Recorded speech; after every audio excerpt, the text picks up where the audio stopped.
मुझे पता था कि वह अपना समय यहाँ पर टाइम पास करने के लिए निकाल रहा था। वह अपनी पूरी ताकत को वापस से लेना चाहता था। हालांकि उसने कभी ये नहीं सोचा होगा कि मेरा भी यही प्लान था।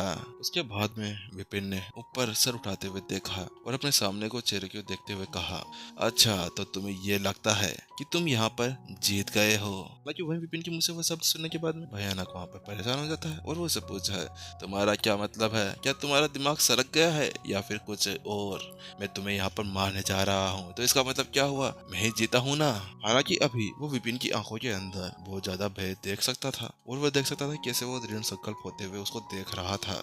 इसके साथ में जैसे उसने देखा तो उसके साथ में भयानक की चिंता वहाँ पर बढ़ जाती है और वह अब अपनी आंखों को सिकोड़ लेता है कि अब अचानक से उसको अशुभ भावनाएं वहाँ पर उभरती हुई दिख रही थी। इसी को देखने के लिए वो जल्दी से पीछे की तरफ मुड़ने वाला था कि अचानक से विपिन बोल पड़ता है, मेरा क्या मतलब है? तुम्हें मेरा मतलब अभी पता चल जाएगा। क्या तुम्हें यह लगता है कि केवल तुम ही हो जो इस पूरे द्वीप के ऊपर नियंत्रित कर सकते हो?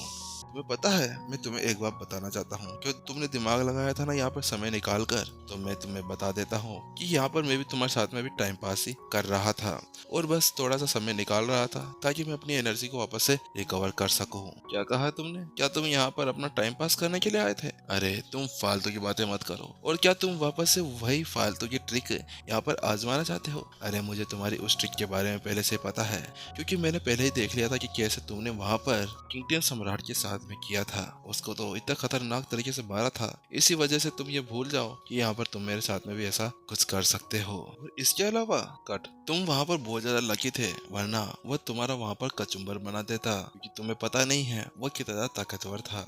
वह किसी भी संत लेवल स्टेज 6 के लड़ाकू को भी हरा सकता था। तो फिर तुम वहाँ पर उसकी बराबरी कैसे कर पाते? हालांकि तुमने वहाँ पर चालाकी से उसको हराया था। इसी वजह से तुम यहाँ पर ये सोच रहे हो कि मेरे साथ में भी ऐसा कुछ कर सकते हो।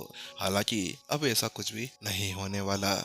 उसके बाद में विपिन उससे कहता है, ठीक है बहुत हो गया, अब तुमसे मैं बात फालतू में कर नहीं सकता और अभी मेरा टाइम है कि अब मैं अपना हाथ तुम्हारे ऊपर आजमाऊं।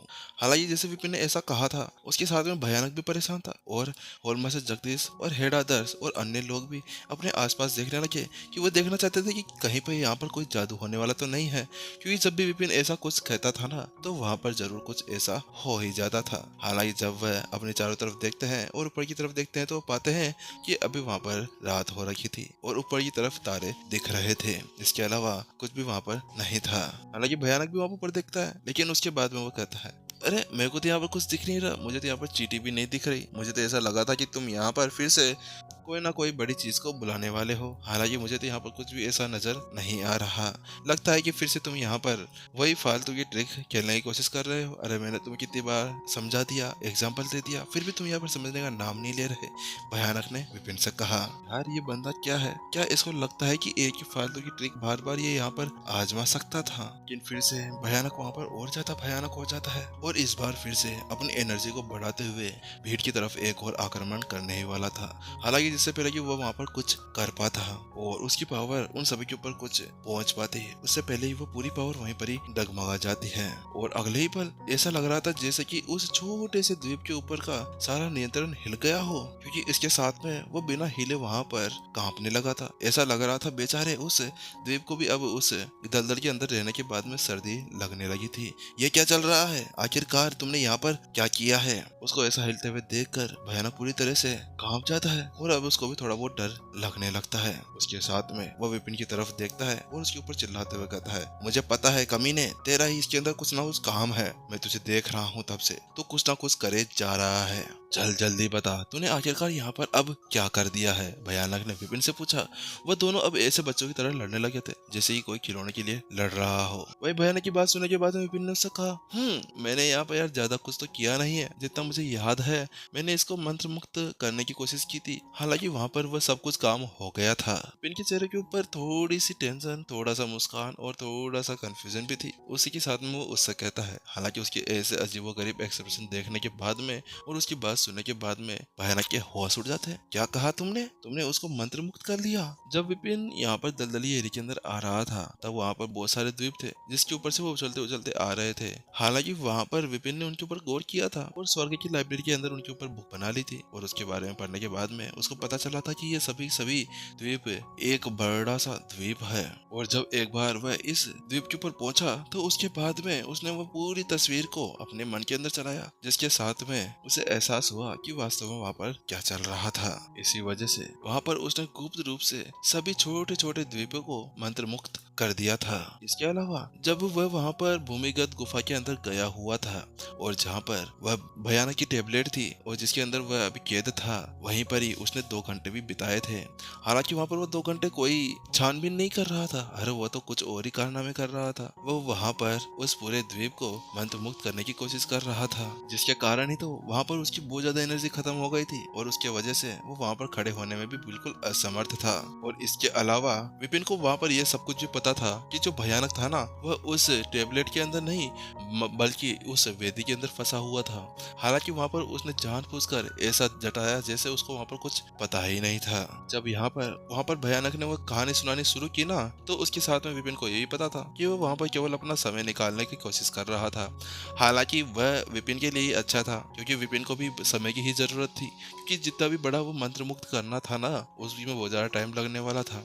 हालांकि इतना ज्यादा समय ने उसकी बहुत ही ज्यादा मदद कर दी थी और विपिन ने उसके अंदर एक और आत्मा डाल दी थी, जैसे कि वर्मा से जगदीश और विपिन लियाओसे के अंदर थी। उसी तरह से अब ये दोनों आत्मा अंदर ही अंदर लड़ेगी, जिसके साथ में वो बहुत देर तक तो व्यस्त ही रहने वाला था। क्या कहा तुमने? क्या वास्तव में तुमने यहाँ पर मुझे मंत्र मुक्त कर दिया है? क्या तुम यहाँ पर इस आइलैंड के ऊपर कब्जा करना चाहते हो? तुमने ऐसा करने की हिम्मत कैसे की? वहाँ पर भयानक को विश्वास नहीं हो रहा था कि वास्तव में उसके सामने खड़े हुए युवक ने ऐसा कुछ किया था। अरे वो वास्तव में बहुत से आत्मा जगाने वाले 9 स्टार्स स्पिरिट अवेकनर्स को जानते थे, लेकिन वह जानते थे कि वो मजबूत से मजबूत कलाकृतियों को वहाँ पर जगा सकते थे, लेकिन उसको ये नहीं पता था कि वास्तव में एक ऐसा कोई व्यक्ति होगा जो इस तरह से इतने ज्यादा बड़े द्वीप को मंत्र मुक्त कर सकता था। यार ये बंदा है कौन? मास्टर से एक भी इतना ज्यादा खतरनाक नहीं था जितना ये है। ये पता नहीं कैसे इतनी ज्यादा खतरनाक चीजों को सीख कर आ जाता है। इसके अलावा इसको वहाँ पर आत्मा के अंदर एक चिंगारी लगाने के लिए कितना ज्यादा समय लगा होगा। समय की बात तो छोड़ो, अगर ये इतनी बड़ी चीज को मंत्र मुक्त करना चाहेगा तो उसके बाद में तो पता नहीं कैसे ये कर पाएगा, क्योंकि इसके बाद में तो इसकी बहुत ज्यादा एनर्जी जाने वाली थी। क्या वास्तव में ये मानवीय रूप के अंदर संभव था? भयानक अभी इसी बारे में सोच रहा था। हालांकि उसको ऐसे कन्फ्यूज देखने के बाद विपिन हंसता है और उससे कहता है, ओह अच्छा, मुझे लगता है कि यहाँ पर किंग टियन सम्राट ने मेरे बारे में कुछ भी नहीं बताया। अरे उसने तुम्हें ये नहीं बताया कि मैंने कैसे एक बड़ी सी स्पिरिट अवेकनर गिल्ड की बिल्डिंग को वहाँ पर मंत्र मुक्त कर दिया था? तुम दोनों नालायक औलादे, मतलब कुछ भी। हाँ, तुम दोनों यहाँ पर एक दूसरे के साथ में काम करते थे, हालांकि फिर भी तुम इस तरह से एक दूसरे से बातें छुपाया करते थे। देखा ना, बन गया ना तुम्हारे यहाँ पर रायता। तुम्हें अगर यहाँ पर एक दूसरे के साथ में चीजें शेयर करते तो इतनी ज्यादा बड़ी संकट तुम्हारे ऊपर नहीं आता। चलो ये तो बढ़िया ही हुआ कि उस किंगटियन सम्राट ने तुम्हें इसके बारे में कुछ भी नहीं बताया, क्योंकि इसके बारे में अगर वो तुम्हें बता देता तो फिर मैं तुम्हारे ऊपर जादू करने में कैसे कामयाब होता, तुम्हारे इस आइलैंड को कैसे कब्जा पाता। वह विपिन की वह सभी बातें सुनने के बाद में भयानक गुस्सा करता है। ठीक है, तुमने यहाँ पर इसके अंदर आत्मा डाल तो दी है, हालांकि इससे कोई भी फर्क नहीं पड़ता।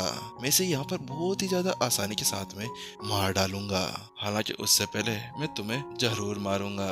कहने के साथ में जल्दी से भयानक ने फिर से अपनी एनर्जी को नियंत्रित किया, लेकिन इससे पहले कि वो विपिन के ऊपर कोई अटैक कर पाता, अचानक से वहाँ पर सभी की सभी तरफ पौधे उगना शुरू हो जाते हैं और कुछ ही देर के अंदर वहाँ पर हर एक जगह बहुत सारे पौधे उगने लग जाते हैं। जहाँ पर वह सब सारा द्वीप बहुत ही ज्यादा अजीबोगरीब लग रहा था, अब उसकी दूसरी तरफ वो बहुत ज्यादा हरा भरा हो गया था।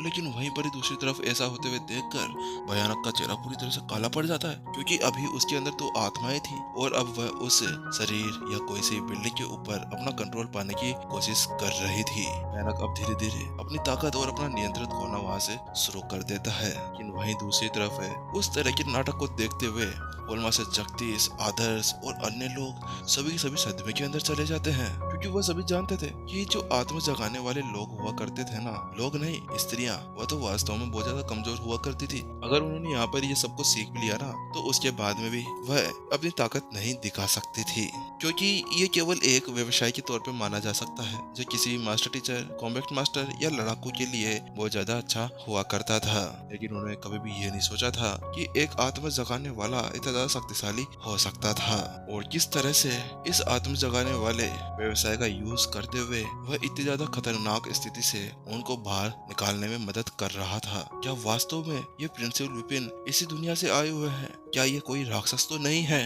सभी के सभी अभी विपिन को ऐसा घूर रहे थे जैसे कि वो अपने सामने किसी भूत को देख रहे हों। वहीं अब भयानक अपने अंदर ही अंदर संघर्ष कर रहा था। वह विपिन से कहता है, क्या तुम्हें लगता है कि तुमने यहाँ पर मेरे अंदर एक और आत्मा डाल दी है तो क्या तुम यहाँ पर जीत गए और क्या तुम मुझे वास्तव में यहाँ पर हरा पाओगे?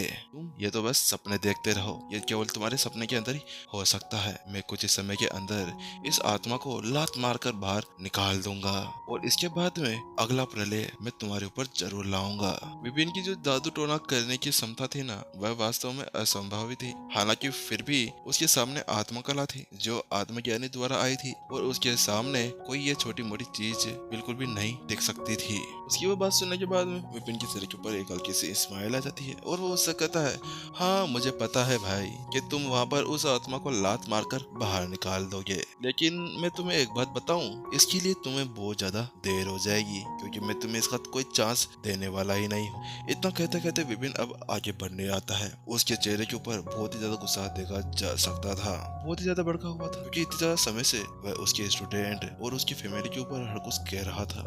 इतना कहते कहते ही जल्दी से अचानक से उसके हाथ के अंदर एक किताब दिखाई देने लगती है। वह किताब अभी खुली हुई थी, उसके अंदर अभी दिल और एक उंगली बनी हुई थी और बनी हुई के साथ में ये सस्पेंस यहीं पर ही खत्म होते हुए, सस्पेंस क्या गाइस बस थोड़ा सा बचा हुआ है, बस स्टोरी भी ये मिशन खत्म होने वाला है। और गाइस यार बहुत ज्यादा मेहनत लगी है तो गाइस यार लाइक तो कर देना क्योंकि बहुत ज्यादा मेहनत लगी है। आज के एपिसोड माता पिता के अंदर बने हुए हैं, ठीक है, इसी वजह से। ठीक है चलिए गाइस टाटा बाय बाय, मिलते हैं हम नेक्स्ट एपिसोड के अंदर। सायोनारा।